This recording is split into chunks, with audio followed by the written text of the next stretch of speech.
I love how you describe race in your book. What this book does is it explains, it teaches, it leads how to have a positive, meaningful dialogue about race in America. Amazing book. University of Baltimore law professor and author Michael Higginbotham joins us today to tell us about his new book, Ghosts of Jim Crow, Ending Racism in Post-Racial America. I wrote the book for two reasons. One, I wanted to remind Americans just how far we have come as a nation. We've ended slavery, we've ended Jim Crow, we've passed anti-discrimination laws and implemented affirmative action. And we've also even elected our first black president. I was going to mention that. So we've come a long way. Yeah. But progress does not mean post-racial.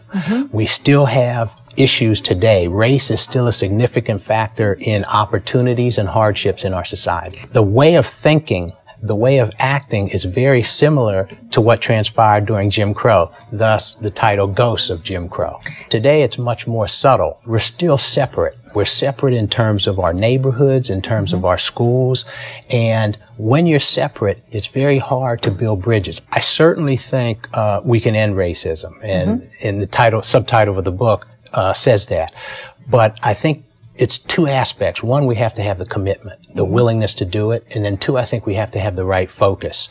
We have to be focused on what I call the racial model that has existed in this society since slavery times, and despite our progress, continues to exist. And the model involves racial hierarchy notions, as well as racial separation and racial victimization. And I want to make sure with this book that the conversation continues, that we don't act like an ostrich putting its head in the sand and ignore the problems that we have today. This is a wonderful book. Thank you for your book. I started reading it on Sunday. I am enjoying it. The book was well written and informative.